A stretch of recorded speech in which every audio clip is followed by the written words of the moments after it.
He estado guardando esta historia dentro de mí durante años, pero los eventos recientes me han hecho darme cuenta de que necesito compartirla.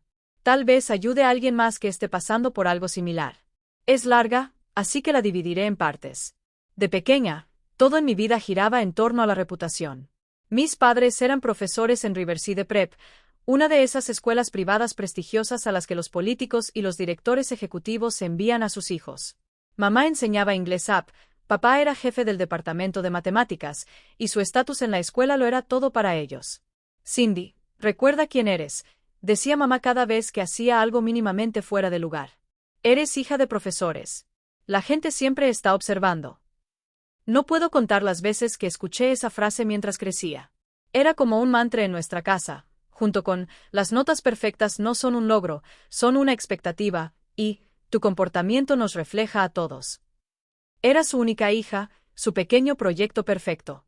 Controlaban todo, mis notas, mis amigos, mi ropa, incluso mi postura en las cenas. Mirando hacia atrás, debería haber visto las señales de lo controladores que eran, pero cuando te crían en ese ambiente, todo parece normal. Las cosas realmente empezaron a mejorar en mi tercer año de instituto cuando comencé a salir con James Michey. Su padre era dueño de la mitad de los bienes raíces del centro de nuestra ciudad, y su madre estaba en la junta escolar. Mis padres estaban extasiados. Esto es exactamente el tipo de conexión que esperábamos, me dijo mamá una noche mientras hacía los deberes. Los Michey son una familia tan respetable, y James está tan enfocado en su futuro. Papá asentía, añadiendo, solo piensa, Cindy, si las cosas funcionan, podrías tener una vida maravillosa por delante. James y yo nos llevábamos genial al principio. Era inteligente, divertido y parecía entender la presión de tener padres con altas expectativas. Pasábamos horas hablando de nuestros planes para el futuro. Él quería dedicarse a los bienes raíces comerciales como su padre, y yo planeaba convertirme en analista financiera.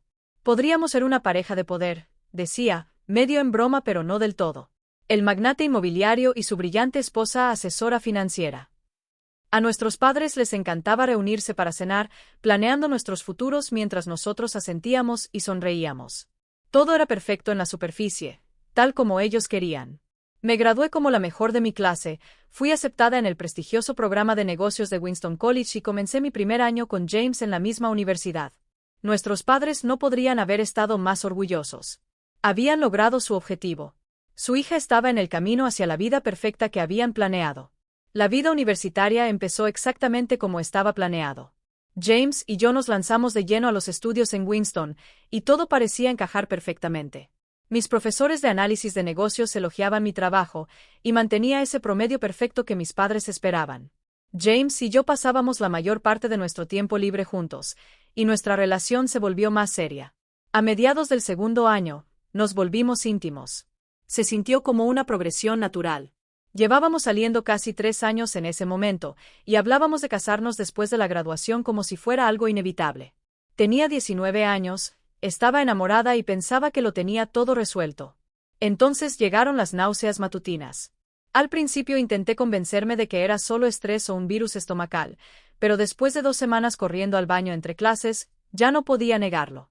Compré 3 pruebas de embarazo diferentes en una farmacia al otro lado de la ciudad, sin querer arriesgarme a encontrarme con alguien que conociera. Todavía recuerdo estar sentada en el suelo de mi dormitorio mirando esas pequeñas líneas rosas. Positivo. Lost trace. Me temblaban tanto las manos que apenas pude escribirle a James para que viniera. ¿Estás qué? Su cara palideció cuando se lo dije. No. No. No, esto no puede estar pasando. Ahora no. Sé que el momento no es ideal, dije, tratando de mantener la calma, pero podemos resolverlo juntos. Siempre hemos hablado de tener una familia algún día. ¿Algún día? Me interrumpió James. Sí, después de la universidad, después de que tome el negocio de papá, después de casarnos y estar establecidos. Ahora no. ¿Sabes lo que esto le haría a mi futuro? Me sentí como si me hubieran abofeteado. ¿Y nuestro futuro? Solo hay una solución, dijo, caminando de un lado a otro en mi pequeño dormitorio. Tienes que abortar. No podemos tener un bebé ahora. Arruinaría todo. No, dije con firmeza. No lo haré. Este es nuestro hijo. Mis padres me desheredarán si se enteran, me interrumpió. Todo por lo que he trabajado desaparecerá. No puedes hacerme esto, Cindy. Pero alguien ya me lo había hecho a mí. Mientras James y yo discutíamos, mi teléfono empezó a vibrar. El nombre de mamá apareció en la pantalla. Ven a casa ahora. Su voz era hielo puro. Tenemos que hablar de esta situación. Me sentí enferma. ¿Cómo? James llamó a sus padres. Ellos nos llamaron a nosotros. Ven a casa inmediatamente o iremos a buscarte nosotros mismos. El viaje a casa fue las 2 horas más largas de mi vida. Cuando crucé la puerta principal de mis padres, encontré a ambos conjuntos de padres esperándome. La mirada de asco en sus caras hizo que quisiera desaparecer. ¿Cómo te atreves? La voz de mi madre temblaba de rabia. ¿Cómo te atreves a deshonrarnos así, niña estúpida, estúpida? Mi padre escupió. ¿Tienes idea de lo que esto hará a nuestra reputación en la escuela? La señora Michei lloraba dramáticamente. Nuestro James tiene un futuro tan brillante por delante. No puede estar atado a un bebé ahora. Yo criaré al bebé sola, dije, rodeando mi estómago con los brazos de forma protectora. No espero nada de James ni de ninguno de ustedes. Madre soltera, mi madre se rió con amargura. ¿Nuestra hija una madre soltera? Eso es lo que criamos, una cualquiera que abre las piernas y arruina su vida. No lo permitiremos, declaró mi padre. No dejaremos que nuestra reputación sea destruida por tu comportamiento irresponsable. Reputación, no podía creer lo que estaba oyendo. Estamos hablando de su nieto. No, dijo la señora Michei con firmeza. Esto es un error que necesita ser corregido. James tiene toda su vida por delante. Esta cosa arruinaría todo. La discusión duró horas. En realidad no fue una discusión, fue más bien un ataque coordinado. Piensa en tu futuro, Cindy, seguía diciendo mi padre. ¿Cómo planeas mantener a un niño? ¿Dónde vivirás? No seguiremos pagando tu educación si insistes en quedártelo, añadió mi madre. ¿Es eso lo que quieres, tirar todo tu futuro por la borda? Me senté allí en el sofá de la sala, el mismo sofá donde había pasado incontables horas estudiando para exámenes y planeando mi futuro perfecto. Podría conseguir un trabajo, tomar un descanso de la universidad y... ¿Vivir dónde? La voz de mi madre era cortante. Ciertamente no aquí. No tendremos que traigas ese tipo de vergüenza a nuestra casa. Tal vez una de mis tías. Empecé, pero mi voz se apagó. Papá era hijo único, y las hermanas de mamá vivían en el extranjero. No tenía a dónde ir. James se quedó en silencio la mayor parte del tiempo, mirando al suelo. Sus padres hablaron por él. James tiene una pasantía asegurada con Morgan y Reed Investments el próximo verano, seguía diciendo su padre. ¿Quieres arruinarle eso? ¿Tan poco te importa su futuro? Me desgastaron, poco a poco. Cada plan que sugería era derribado. Cada posibilidad que mencionaba era aplastada. Ningún trabajo pagaría lo suficiente. Ningún apartamento sería asequible. Ningún futuro sería posible. Finalmente, mi madre me llevó ella misma a la clínica. La doctora fue profesional pero preocupada durante el examen inicial. Necesito informarles, dijo en voz baja, mirándome directamente a mí, que este procedimiento podría afectar su capacidad de concebir en el futuro. Hay riesgos potenciales. Ya hemos hablado de todo eso, interrumpió mi madre. Ya hemos tomado nuestra decisión. La doctora me miró. Señorita Thompson, necesito oírlo de usted. ¿Entiende los riesgos? No pude hablar. Solo asentí. Las siguientes semanas pasaron como en una niebla. Me recuperé físicamente, regresé a Winston para el semestre de primavera y me lancé a mis estudios. James intentó hablarme una vez, murmurando algo sobre cómo había sido lo mejor, pero me alejé a mitad de la frase. Nunca volvimos a hablar. Durante las vacaciones de primavera, en vez de ir a casa, conseguí un trabajo como barista en una cafetería cerca del campus. Tomé turnos en cada feriado después de eso.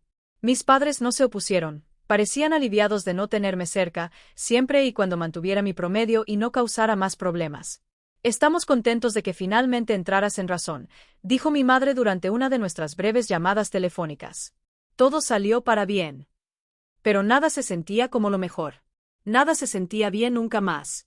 Seguía la corriente, terminaba mis tareas, mantenía mis notas perfectas, pero algo dentro de mí se había roto, y sabía que nunca sería igual. Después de la graduación, conseguí un puesto como analista financiera en Morgan y Reed Investments. Irónico, considerando que era una de las firmas con las que James había estado tan desesperado por hacer una pasantía. Pero yo me gané mi lugar por mérito propio, graduándome summa cum laude e impresionando durante las entrevistas. La vida se asentó en una rutina cómoda. Me enterré en el trabajo, analizando tendencias del mercado y construyendo modelos financieros. Mi apartamento se convirtió en mi santuario, sin juicios, sin expectativas más allá de las mías propias. Luego llegó la noche de la gala anual de Navidad de la empresa. Casi no voy, pero mi jefe de equipo insistió: no puedes seguir escondiéndote detrás de esas hojas de cálculo para siempre, Cindy. Allí fue donde conocí a David. Era uno de los socios de la firma, pero no del tipo estirado y arrogante que esperaba. Estaba discutiendo sobre baloncesto con el personal de limpieza cuando lo vi por primera vez, genuinamente interesado en sus predicciones para March Madness. Espero no estar interrumpiendo una reunión estratégica seria, bromeé, necesitando su firma en unos informes. Me miró con la sonrisa más cálida que jamás había visto. En realidad, José aquí me estaba explicando por qué mi bracket va a ser un desastre completo este año.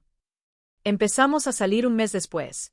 David era diferente a cualquiera que hubiera conocido, genuino, amable y completamente despreocupado por el estatus o las apariencias. Cuando me propuso matrimonio un año después, fue con comida china para llevar en mi pequeño apartamento. No necesito una boda grande, le dije. Solo nosotros. Y eso fue lo que hicimos, una ceremonia sencilla en el juzgado con su hermana y su mejor amigo como testigos. Sin vestidos elaborados, sin fotógrafos de sociedad, sin susurros preocupados por la reputación. Solo amor y honestidad. No se lo dije a mis padres. Para entonces nos reducíamos a intercambiar breves mensajes de cumpleaños y Navidad. No preguntaban por mi vida, y yo no ofrecía información. Luego, 3 años después de nuestro matrimonio, mi madre llamó. Tu padre está enfermo, dijo sin preámbulos. Necesita cirugía. Deberías venir. David apretó mi mano mientras estacionábamos frente a la casa de mi infancia. Se veía exactamente igual, césped perfectamente cuidado, molduras blancas impecables, ni una sola cosa fuera de lugar. Los ojos de mi madre se abrieron cuando vio a David bajar del auto. ¿Quién es este? Mi esposo, dije simplemente. Llevamos casados 3 años. Lo que siguió fue una transformación fascinante. Primero vinieron las acusaciones dolidas por haber sido excluidos de la boda, pero en cuanto David mencionó su cargo como director ejecutivo y se dieron cuenta de que ahora yo era analista financiera senior, su tono cambió por completo.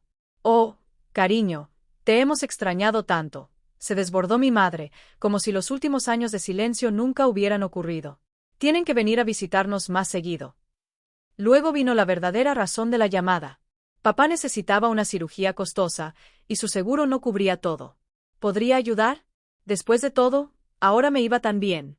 Acepté ayudar con las facturas médicas. Tal vez fue debilidad, tal vez perdón, o tal vez solo quería probar que había tenido éxito a pesar de todo. Papá parecía genuinamente agradecido, y por un momento me permití creer que tal vez el pasado podía quedarse en el pasado. Después de la recuperación de papá, David y yo empezamos a hablar de tener nuestra propia familia. Ambos queríamos hijos, y el momento parecía el correcto. Pero mes tras mes, nada pasaba. Al principio intentamos no preocuparnos.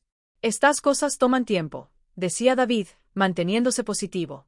Pero después de un año de decepciones, decidimos ver a un especialista en fertilidad.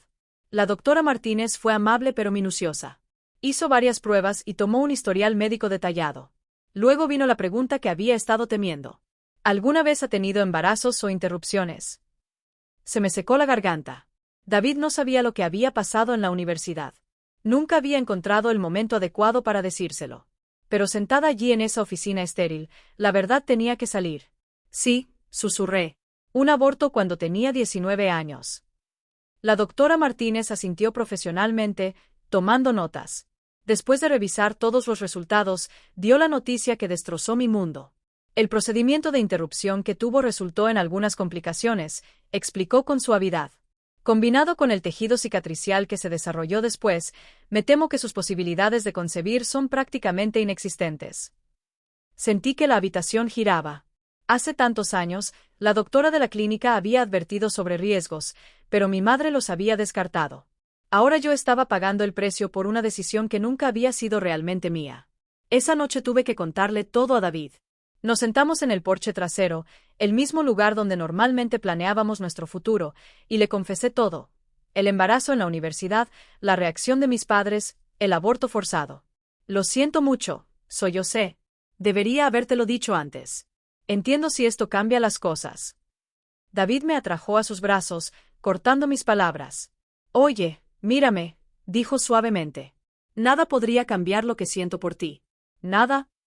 Nos quedamos en silencio un rato, con sus brazos alrededor de mí, antes de que volviera a hablar. ¿Sabes? Hay otras formas de formar una familia. Podríamos mirar la adopción, darle un hogar a un niño que lo necesite. Sus palabras fueron como un salvavidas. Pasamos esa noche investigando agencias de adopción y requisitos, haciendo planes para un futuro diferente al que habíamos imaginado, pero lleno del mismo amor. Mientras tanto, mi relación recién reavivada con mis padres tomó un patrón incómodo. Cada visita incluía la misma pregunta. Entonces, ¿cuándo nos van a dar nietos? Yo desviaba el tema, cambiaba de conversación, hablaba de trabajo o de la recuperación de papá, cualquier cosa para evitar la verdad. Ya habían demostrado que les importaba más las apariencias que su propio nieto una vez antes. No iba a darles otra oportunidad de juzgar mis decisiones. Aunque papá ya se había recuperado completamente, seguí enviándoles dinero cada mes, tal vez por costumbre, tal vez por culpa, o tal vez alguna parte de mí todavía esperaba que el éxito financiero finalmente ganara su aprobación genuina. La invitación de Acción de Gracias llegó como una sorpresa.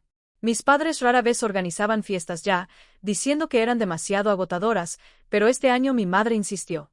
Vamos a tener a unos pocos amigos, dijo. Nada elegante, solo algunos colegas de la escuela y sus familias. Debería haberlo sabido. Cuando llegamos, la casa estaba llena con al menos 30 personas, todos pilares de la comunidad educativa local, todos parte del círculo social cuidadosamente seleccionado de mis padres. La noche empezó de forma predecible. Todos comentaron lo exitosa que me había vuelto, lo impresionante que era el puesto de David, lo orgullosos que debían estar mis padres, las mismas conversaciones superficiales con las que crecí. Luego llegó el momento que lo cambió todo. Mi madre nos acorraló junto a la mesa de postres, copa de vino en mano, hablando lo suficientemente alto como para que los invitados cercanos escucharan. ¿Sabes, Cindy? La señora Peterson acaba de mostrarme fotos de su nuevo nieto. Absolutamente adorable. ¿Cuándo tú y David nos van a dar nietos? Todos los de nuestra edad ya están disfrutando de ser abuelos. Antes de que pudiera esquivarlo, David apretó mi mano y respondió con honestidad. En realidad, estamos mirando la adopción. Ya comenzamos el proceso de solicitud. El silencio que siguió fue ensordecedor. La cara de mi madre pasó por varios tonos de rojo antes de que prácticamente gritara. ¿Adopción? ¿Has perdido la cabeza? Las cabezas se giraron. La conversación se detuvo. Mi madre captó la atención del público como la profesora experimentada que era. Todos pueden creer esto. Mi hija, que podría darnos nietos perfectamente buenos de su propia sangre, quiere adoptar en su lugar. Mama, por favor, Suzy. Este no es el momento ni el lugar. Papá vino furioso desde su posición junto a la chimenea. ¿Qué es esta tontería de la adopción? ¿Estás tratando de avergonzarnos otra vez? ¿Tienes idea de qué clase de antecedentes tienen esos niños? ¿Adictos, criminales, padres con enfermedades mentales? ¿Eso es lo que quieres traer a esta familia? Estás haciendo una escena, dije con firmeza. Esto es un asunto privado. Pero el daño ya estaba hecho. Los amigos de mis padres, animados por las bebidas navideñas y alentados por la reacción de mis padres, empezaron a opinar. «Realmente deberías tener tus propios hijos, querida», ofreció la señora Peterson. «Nunca sabes lo que te toca con niños adoptados», añadió otro invitado. «La amiga de mi prima adoptó. Error terrible. El niño tenía todo tipo de problemas». «Piensa en el legado de tu familia», gritó alguien más. Mis padres estaban allí asintiendo, claramente complacidos de que su círculo social los respaldara, las mismas expresiones presumidas que habían tenido años atrás cuando hicieron que otros se unieran contra mí por mi embarazo. Algo dentro de mí se rompió. ¿Quieren saber por qué vamos a adoptar? Mi voz cortó los murmullos de juicios. ¿Realmente quieren saber? Bien. Les diré exactamente por qué. La habitación quedó en silencio mortal. Pude ver la advertencia en los ojos de mi madre, pero ya estaba harta de proteger su reputación. No puedo tener hijos por complicaciones de un aborto que tuve cuando tenía 19 años, un aborto que ustedes, ambos, me obligaron a tener porque les preocupaba más lo que pensarían los vecinos que su propia hija y su nieto. Alguien jadeó. La copa de vino de la señora Peterson se quedó a medio camino de su boca. Me amenazaron con echarme, cortar mi educación, dejarme sin nada a menos que solucionara el problema. Continué, con la voz temblorosa pero clara. La doctora advirtió que podría haber complicaciones, pero mamá, ¿recuerdas lo que dijiste? Ya hemos tomado nuestra decisión. No yo. Nosotros. Tú, papá y los Michei, todos decidiendo qué pasaría con mi cuerpo, mi bebé, mi futuro. Me giré para dirigirme a las caras impactadas alrededor de la habitación.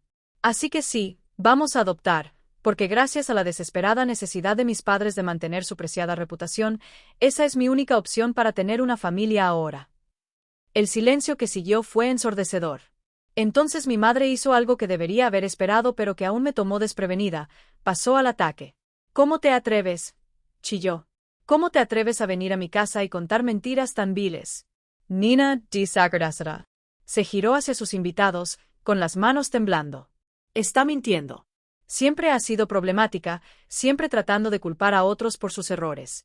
Se metió en problemas y tuvo un aborto sin siquiera decirnos hasta después. ¿Nosotros nunca? ¿Hablas en serio? La interrumpí. ¿De verdad vas a pararte ahí y mentir delante de toda esta gente? David, muéstrales los registros médicos. Mi esposo sacó su teléfono donde habíamos guardado copias de mis antiguos archivos médicos, documentación que había obtenido de la clínica para nuestra especialista en fertilidad. Pero antes de que pudiera abrirlos, mi madre perdió completamente los estribos. ¡Fuera! Gritó. ¡Fuera de mi casa ahora mismo! Has arruinado todo otra vez, como siempre haces. ¡Fuera! Mientras David y yo caminábamos hacia el auto, podía oír a mi madre tratando de controlar el daño dentro, su voz alta y nerviosa mientras ofrecía más tragos a sus invitados. Mi padre no dijo una palabra. Solo se quedó allí, callado como siempre cuando realmente importaba. El viaje a casa fue silencioso. David sostuvo mi mano todo el camino, sin presionarme para hablar, solo estando ahí. Cuando finalmente llegamos a casa, fui directo a mi laptop y cancelé la transferencia automática mensual a la cuenta de mis padres. Tomó exactamente 2 meses para que mi madre llamara. Estaba en medio de revisar los documentos de nuestro estudio del hogar para la agencia de adopción cuando su nombre apareció en la pantalla de mi teléfono. Casi no contesté, pero una parte de mí quería escuchar qué podía posiblemente decir después de Acción de Gracias. Los Peterson retiraron a su hijo de la escuela, comenzó sin siquiera un hola. La señora Chin ya no me invita a su club de lectura. ¿Tienes idea de lo que le has hecho a nuestra reputación? En realidad me reí. Después de todo, todavía solo le preocupaba la reputación. Tu padre y yo merecemos una compensación por este daño que has causado, continuó. El apoyo mensual que nos dabas apenas cubre los costos sociales que estamos sufriendo. La gente nos trata diferente en el trabajo. Hemos tenido que explicar cosas, dar excusas. ¿Excuses? La corte. ¿Te refieres a mentiras? Como las mentiras que dijiste en Acción de Gracias, o las mentiras que se han estado diciendo todos estos años sobre lo que me hicieron. Hicimos lo que era mejor para ti, y así nos pagas, difundiendo historias viles y luego cortándonos financieramente. Lo que era mejor para mí, mi voz ahora era firme, más calmada de lo que nunca había estado al hablar con ella. ¿Sabes lo que David y yo hicimos la semana pasada? Nos reunimos con una terapeuta que se especializa en ayudar a padres adoptivos a lidiar con el duelo por infertilidad. Me ayudó a entender algo importante. Lo que hicieron no fue solo sobre el aborto. Fue sobre control. Siempre ha sido sobre control. No te atrevas. El dinero era solo otra forma de control, continué. Mientras les estuviera pagando, sentían que todavía tenían poder sobre mí. Bueno, eso se acabó ahora. Yo termin. Nina Desagradasara. Voy a bloquear tu número después de esta llamada, dije. El de los dos. David y yo estamos en las etapas finales de nuestro estudio del hogar para la adopción. En unos meses esperemos ser emparejados con un niño que necesite un hogar, un niño que nunca tendrá que preocuparse porque la reputación sea más importante que su bienestar. Un niño que será amado incondicionalmente. Estás cometiendo un error enorme, siseó. Cuando te des cuenta, no vengas arrastrándote de vuelta. Colgué a mitad de frase y bloqueé ambos números inmediatamente. Luego regresé a los papeles de adopción con el corazón más ligero que en años. Eso fue hace 6 meses. Hoy, David y yo estamos terminando la habitación de la bebé que recibiremos el próximo mes. Su madre biológica nos eligió específicamente por nuestra historia. Quería que su hija fuera criada por padres que entendieran que el amor es más importante que las apariencias. A veces pienso en mis padres, en lo que se están perdiendo, pero luego recuerdo que ellos tomaron su decisión hace mucho tiempo. Eligieron la reputación sobre el amor, las apariencias sobre la familia. Yo estoy eligiendo diferente. Mi hija crecerá sabiendo que es deseada, querida y aceptada exactamente como es, sin condiciones, sin expectativas, sin preocuparse por lo que puedan pensar los vecinos. Edición final. Nuestra hija ya está en casa con nosotros. Es perfecta.